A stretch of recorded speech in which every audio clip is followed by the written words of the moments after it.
हर व्यक्ति के जीवन में कुछ ना कुछ समस्या हमेशा चलती ही रहती हैं। देखिए, कुछ समस्याएं होती हैं जो असहनीय हो जाती हैं, जिन्हें हम सह नहीं पाते हैं, या कुछ ऐसी बड़ी-बड़ी समस्याएं जो अचानक से आ जाती हैं और फिर जाने का नाम नहीं लेती हैं।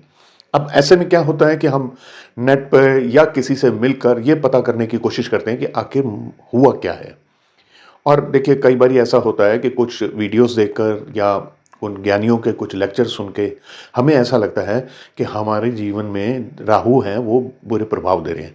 या हम किसी ज्योतिषी से मिलकर आते हैं और वो ये बताते हैं कि राहु अपने बुरे प्रभाव दे रहे हैं और इनको शांत करवाना होगा, कुछ पूजा पाठ करवानी होगी। देखिए, ये सब महंगे अफेयर्स हैं और इससे एक भय का वातावरण सा मन में बन जाता है। हमेशा एक वहम पड़ा रहता है कि ये राहु के कारण ही हो रहा होगा। मैं आपको एक उपाय तो ज़रूर दूँगा, लेकिन यहाँ कुछ बातें ज़रूर मैं आपसे करना चाहता हूँ। ये मेरे अपने विचार हैं। देखिए, बात ऐसी है कि हमने किसी भी ग्रह को कभी भी शांत नहीं करना होता है। कुछ उसके प्रभाव अगर अच्छे आ रहे हैं, बुरे आ रहे हैं, तो वो सारे ही बदल जाएँगे।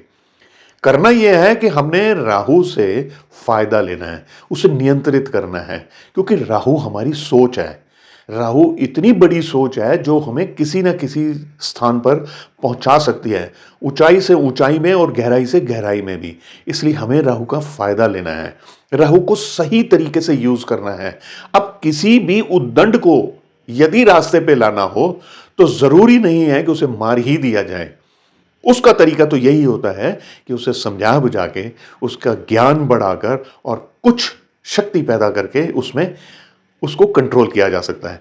इसीलिए राहु के अधिकतर उपायों में यह कहा जाता है कि गुरु का, चंद्र का और मंगल का और खासकर बुध का, इनका ख्याल रखना चाहिए। अगर ये शुभ हैं, तब राहु की मजाल नहीं है कि वो आपको कोई नुकसान दे जाए। ये बहुत सिंपल है। अब क्या है कि मैं आपको उपाय बताता रहता हूं और भी बहुत उपाय इस वक्त आप देख सकते हैं सोशल प्लेटफॉर्म्स पे। अपने विवेक का काम लीजिए, आपका मन माने तो उपाय किया कीजिए, जबरदस्ती मत सारे उपाय किया कीजिए। बहुत अधिक उपाय करने से कुछ नहीं प्राप्त होगा।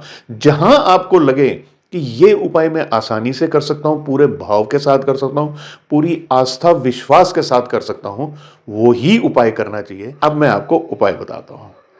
थर्सडे यानी गुरुवार को 2 झाड़ू खरीद लाइए, बांस की तीले वाले। यानी 2 प्रकार के झाड़ू आते हैं, एक तीले वाला झाड़ू आता है और एक फूल झाड़ू आता है जो घास का बना होता है। हमने लाना है तीले वाला झाड़ू। और ये दोनों के दोनों जो झाड़ू हैं, इन झाड़ुओं को शाम के समय जब सूर्य ढल रहा हो, मंदिर में जाकर वहां पर रख कर आ जाना है। बस इतना ही कार्य करना है। अगर किसी तरह से आप मिस कर जाते हैं इसे, तो ये कार्य आप फ्राइडे यानी शुक्रवार को भी कर सकते हैं। कभी घर के लिए झाड़ू खरीद के लाना हो तो कोशिश कीजिए कि आप शुक्रवार वाले दिन ही खरीद के लाया करें।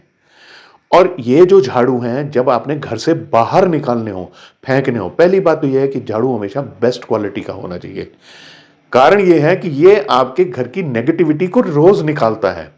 तो ये झाड़ुओं की इज्जत करनी चाहिए, क्योंकि यह हमारे यहां से नकारात्मकताएं निकालता है, क्योंकि हम तो कूड़ा साफ करवाते हैं इसे या करते हैं। इनको शुक्रवार और वीरवार को यानी थर्सडे को, गुरुवार को नहीं निकालना चाहिए, क्योंकि इन दिनों में हम इन्हें लेकर आते हैं। तो बाकी के दिन हैं, आप इनको गार्बेज कर दीजिए। कोई ऐसा वहम करने की जरूरत नहीं है कि अपने घर का झाड़ू का हम क्या करें, क्योंकि ये भी मेरे को प्रश्न बहुत आते हैं। अधिक जितने भी वहम रखेंगे आप, वो आपके राहु को खराब ही करेंगे। कोई भय नहीं होना चाहिए। जीवन है, इसमें अच्छा बुरा होता रहता है। बस आपने इतना करना है कि जो भी उपाय करें पूरे दिल से करें। और यह भी हो सकता है कि अगर आप मंदिर में ये झाड़ू नहीं रखकर आ सकते, तो जो गली की सफाई, सड़कों की सफाई करने वाले जो स्वीपर्स होते हैं, आप उन कर्मचारियों को 2 झाड़ू ये दे सकते हैं इन्हीं दिनों में। अब क्या है कि वो जो भी झाड़ू इस्तेमाल करते हैं, वो उन्हें गवर्नमेंट की तरफ से या संस्थाओं की तरफ से मिले हुए होते हैं। आप उन्हें झाड़ू देते समय यह मत सोचिए कि वो इस झाड़ू का क्या करेगा, रखेगा, बेचेगा, जो मर्जी करेगा। आपने अपना कार्य कर दिया, उनको दीजिए आप। इससे भी राहु बैलेंस होता है। आशा करता हूं आपको मेरी ये वीडियो पसंद आई होगी। पसंद आई है तो जरूर शेयर कर दीजिए, मुझे कमेंट्स करते रहा कीजिए और अब मुझे आज्ञा दे दीजिए। नमस्कार।